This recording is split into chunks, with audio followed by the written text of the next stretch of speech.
ہے میرے والد ماجد رحمۃ اللہ علیہ فرمایا کرتے تھے کہ باطل قوم محض باطل کی وجہ سے کبھی ترقی نہیں کر سکتی. ان الباطل کان زہوقا. ترقی اگر کوئی کرتی ہے، کسی باطل کو ترقی کرتے ہوئے دیکھو تو ضرور سمجھ لو کہ اس باطل کے ساتھ کوئی حق لگا ہے جس نے اس کو ترقی دی.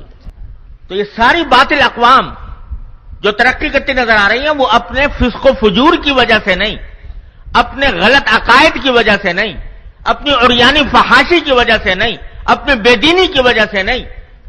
وہ ترقی اگر کر رہی ہیں تو کچھ حق صفات انہوں نے اختیار کی ہیں جو در حقیقت ہمارے دین کی تعلیم تھی. اس کی وجہ سے ان کو ترقی ملی. اس کی وجہ سے ان کو دنیا کے اندر اللہ تعالیٰ نے یہ قاعدہ رکھا ہے کہ کافر کرے کام یا مسلم کرے، جیسا کام کرے گا دنیا میں ویسا نتیجہ پالے گا وہ. آخرت کا معاملہ اور ہے. آخرت میں تو ایمان شرط ہے عمل کا ثواب ملنے کے لیے، لیکن دنیا میں مسلمان کرے یا کافر کرے، جیسا کام کرے گا ویسے نتائج اس کو دنیا کے اندر مل جائیں گے. تو ان لوگوں نے جد و جہد کی، محنت کی، قوم کی تربیت کی، ان کو طریقہ سکھایا. اس کے نتیجے میں اب آپ کو میں مثال ایک اور دیتا ہوں. ایک مرتبہ میں برطانیہ میں ایک ٹرین کے اندر جا رہا تھا، تو مجھے ضرورت پیش آئی کہ میں غسل خانے میں جانے کی ضرورت پیش آئی.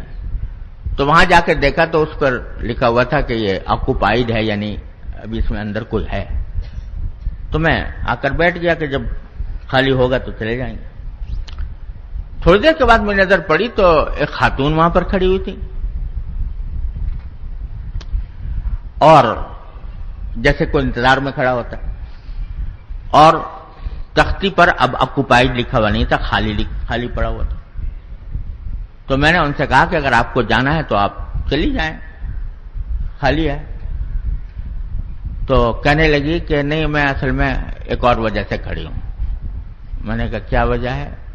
تو کہنے لگی اس لیے کھڑی ہوں کہ یہ غسل خانہ جو ہے میں نے یہاں پر اس کو استعمال کیا ہے، یعنی پیشاب کیا ہے وہاں پر، اور جب میں فارغ ہوئی تو گاڑی پلیٹ فارم پر رک گئی، اور پلیٹ فارم پر رکنے کی وجہ سے میں اس کو فلش نہیں کر سکی، یعنی پانی بہا نہیں سکی. جو اس لیے نہیں بہا سکی کہ پلیٹ فارم پر جب گاڑی کھڑی ہو تو اس وقت میں پانی نہیں بہایا جاتا تاکہ گندگی پلیٹ فارم کے اوپر نہ پھیلے.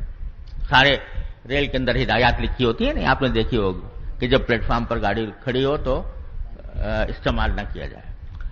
تو اس لیے کھڑی ہوں کہ جب گاڑی روانہ ہوگی تو میں جا کے فلش کر کے پھر جاؤں گی، اپنی سیٹ کے اوپر بیٹھوں گی.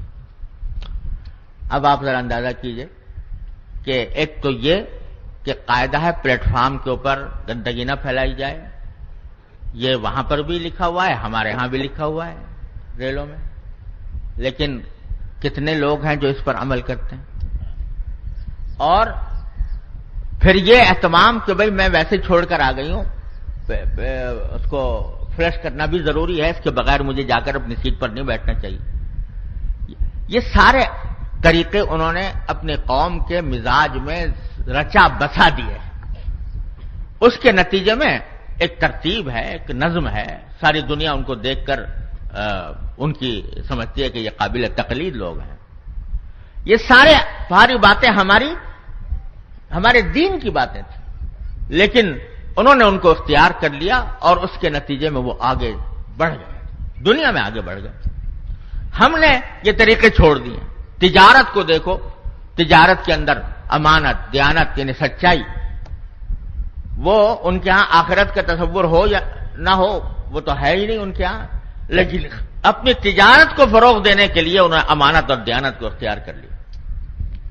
تو غرض عرض یہ کر رہا تھا کہ معاشرت کا ایک باب بڑا طویل باب ہے، خود شریعت کا حصہ ہے، اس کی طرف ہماری توجہ نہ ہونے کے برابر ہے.